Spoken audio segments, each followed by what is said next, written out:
All right, we'll call the meeting to order. Good morning. Welcome to Veterans Military Affairs Public Safety. Secretary, please call the roll.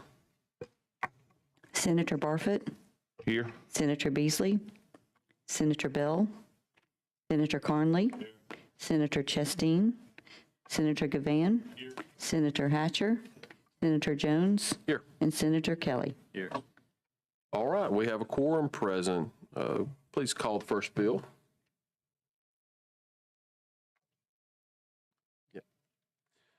Senate Bill 206 by Senator Jones.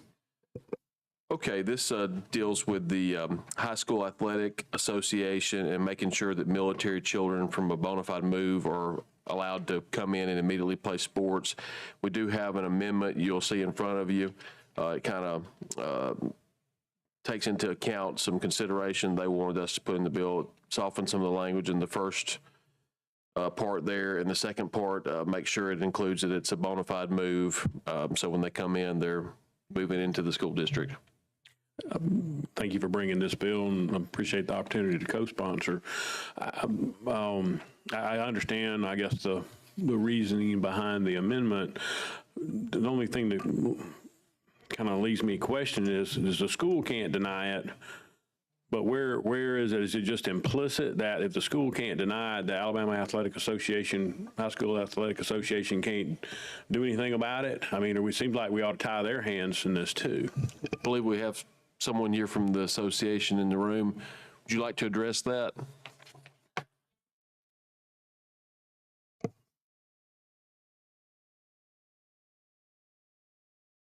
Thank you, Mr. Chair, and thank you for letting us be here. I'm Kim Vickers, the Associate Executive Director of the Alabama High School Athletic Association. And just, if you don't mind, would you repeat what you were stating? Well, so my question is that we're saying that the public school cannot deny the child the right to play, but that doesn't mean that your association doesn't forfeit all their wins.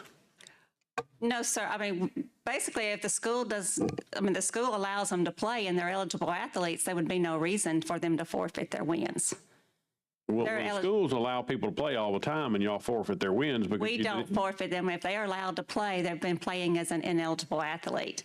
And at any time a student athlete participates as an ineligible athlete for whatever the cause may be, then yes, then they would have to come back and forfeit. But in situations like this, and just with my 10 years experience, schools always reach out to our office when they have military families transferring in because of the unique situations that surround the military families. So more often than not, they have already been declared an eligible athlete before they participate. Thank you. Yes, sir. Yes, sir. My understanding was on that first part that you all felt like we're accomplishing the same thing without that, and that was just a little bit maybe unnecessarily harsh. Am I characterizing that correctly? Correct. I mean, and I've spoken with Senator Jones previously regarding this bill, and the association makes many accommodations for our military family, more so than we do for any other student athlete. And, in regards to the bill itself, they're already granted eligibility when they get permanent change of station orders to a new location. They don't have to meet all of the criteria of a bona fide move like a traditional family would. If the family split for some reason, a military child does not have to meet those requirements as well. So I guess my question would be, the most important part of this amendment is the last part about the bona fide move within the district. That the top part, if Senator Gavan's got heartburn with that, then we could. I'm okay. You're okay? I'm okay. Okay. All right. Okay. Any other questions from members of the committee? All right, thank you. Thank you. All right. We need to adopt the amendment, so I'll make a motion. We do so. Second. Okay, let's establish a roll. Senator Barfoot, Senator Beasley, Senator Bell, Senator Carnley, Senator Chasteen, Senator Gavan, Senator Hatcher, Senator Jones, Aye. Senator Kelly. Favorable. All right, 6-0, amendments adopted. Now we're on the bill. Any questions on the bill? All right, motion Senator Van, second Senator Hatcher. Any objection to using previous roll? If not, so ordered. 6-0, the bill's given a favorable report. Got Representative Halsey in the room this morning? On her way, okay. Let's move to the third bill, if you'll call the third bill. Clerk? House Bill 55 by Representative Bolton. Thank you, Mr. Chairman, committee. House Bill 55 is basically a set of regulations to control what we commonly know as squat vehicles when they're on the highway. These are the vehicles you may have seen on the highway that have the front end of the truck raised up real high or the back end lowered and to keep it way out of line. And there are a number of things that are going on with those vehicles, and you probably had thoughts about it when you seen them on the road, about how do they see over the front end of the hood, or at night, what do the headlights do? And what we did, we brought forward this bill because I had one constituent that like got struck in the parking lot, and then while I was working on another bill, had communication with a Dothan officer that had a problem. Him and his partner were working an accident on the highway, and one of these like to run over them because they didn't see them. But what we did during our discussions, we worked with the squat truck community to try to modify the bill a little bit. Originally I had points assigned to the driver's license, and what we did, I agreed to take that out so it would just be an equipment violation.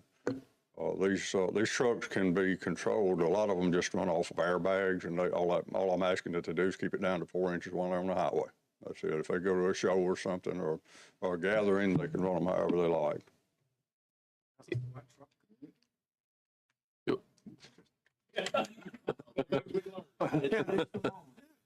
Anybody have any questions on the bill? Mr. Chairman, not a question, but a comment. So probably 6 months ago, I saw a truck on Chantilly that literally I could stand up underneath the front of it, and the back of it was about that far off the ground. And I thought then, how in the world, number one, could he see? Number two, she, whoever was driving. Number two is that, and that they would almost have to be laying back, even if, even sitting straight up, it would be difficult to see. So anyway, supportive of the bill. Okay. All right, motion Senator Hatcher, second Senator Carnley. Any objection to using the previous roll? If not, that's so ordered. 6-0, bill's given a favorable report. Thank you, Representative. Okay, let's move on to, clerk, please call the last bill. Senate Bill 209 by Senator Jones. Thank you. This is our active duty state tax income exemption. Now, you may be curious as to how this ended up in Military and Veterans Affairs, and it was supposed to go to the Budget Committee, but as Military Day is coming up Tuesday after spring break, I've talked with the chairman, and although I've not gotten a firm commitment, I believe he is all right with us moving it out, and he has seen the fiscal note, which I believe you have in your packet.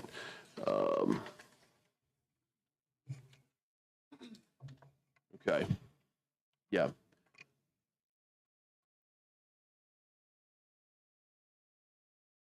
Yeah. That's it. Yeah, just want to make sure everybody understands what the implication, what we're doing here. So active duty guard, this year is going to be the first one will be a shorter fiscal year. So it's 1.6 million, and then it's 2.1 million each fiscal year thereafter, if you exempt National Guard Reserve members from active duty service from state income tax. So talking with the chairman, he was supportive. I think he will be on the floor, even though it didn't come through his committee. I'm not speaking for him, but. Well, again, thank you for bringing this bill. And I just, as a father of one of these guardsmen and who is in the infantry unit, it's not a question of when they're going to go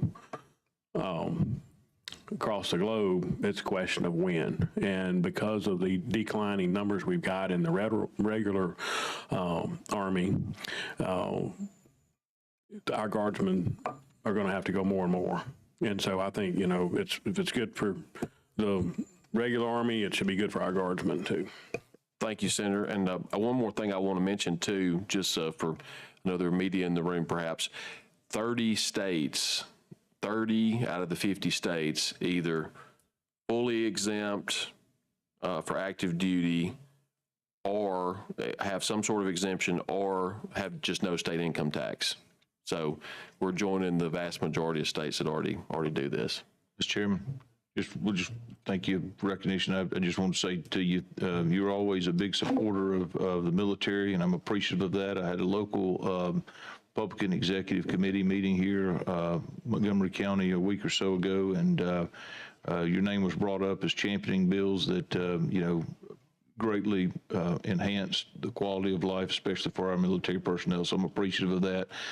I did see, I thought we'd passed this 2 years ago. I think what I was thinking about was I think there was a bill that enabled, was life insurance benefits if someone died while on active duty. That may have been what I was thinking about. So anyway, supportive of it. Just want to tell you that appreciate your efforts. Thank you. Thank you for the kind words. With that, I'll entertain a motion. Senator Gavan, second from a couple folks. Any objection using previous roll? If not, hearing none, so ordered. All right. Clerk, if you call the other bill remaining. House Bill 126 by Representative Halsey. Representative Halsey, welcome. Good morning. Thank you. I apologize.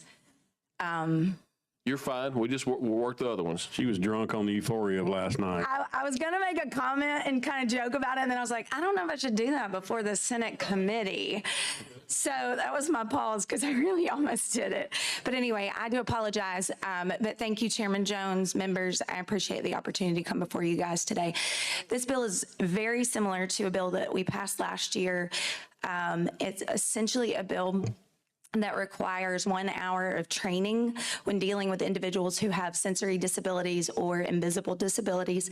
And this time it will actually be applied to our firefighters as well as our EMS.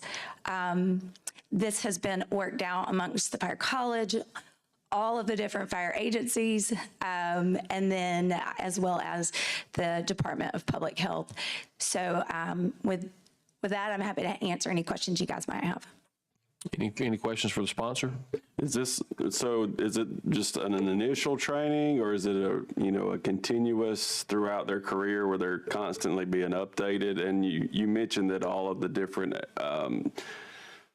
fire agencies had worked this out. So, I mean, and I'm not really sure on our volunteers if they go through. I know when I read it, it said certified. So would a volunteer probably not be trained on this? So you'll have a couple of exemptions. One is just your volunteer firefighters that are not certified. One, we didn't want to discourage that in communities where it is extremely needed. And if that were anything that hindered them from wanting to continue to serve in that way, we did not want to cause that to be an issue for those communities. And then also our forestry, our wildfire fighters, they're rarely interacting with the public, if ever. So don't feel that it's necessary for them to do that. It is every other year, ongoing. It's a required part of essentially their CEUs. It is, once they come out of the fire college, they do have to get it that year, like immediately within 6 months of graduating, but then it's every other year for everyone after that. And yes, and it's annually for EMS. Okay. A motion from Senator Carnley for favorable. Second, Senator Gavan. Any objection to using the previous roll? All right, hearing none, so ordered 6-0. Bill's given a favorable report. Thank you. Thank you so much. Thank you. And I'll remind the committee members before we adjourn, Tuesday when we come back from the break is Military Day. We'll have our joint ceremony down in the house. That afternoon, there's a luncheon beforehand that many of you may want to attend. And we'll pass our bills that we have ready to go. We have a few that we're still waiting on. And then the House will pass a bunch of bills as well. So make a big day of it. So with that, no other business, we'll stand adjourned.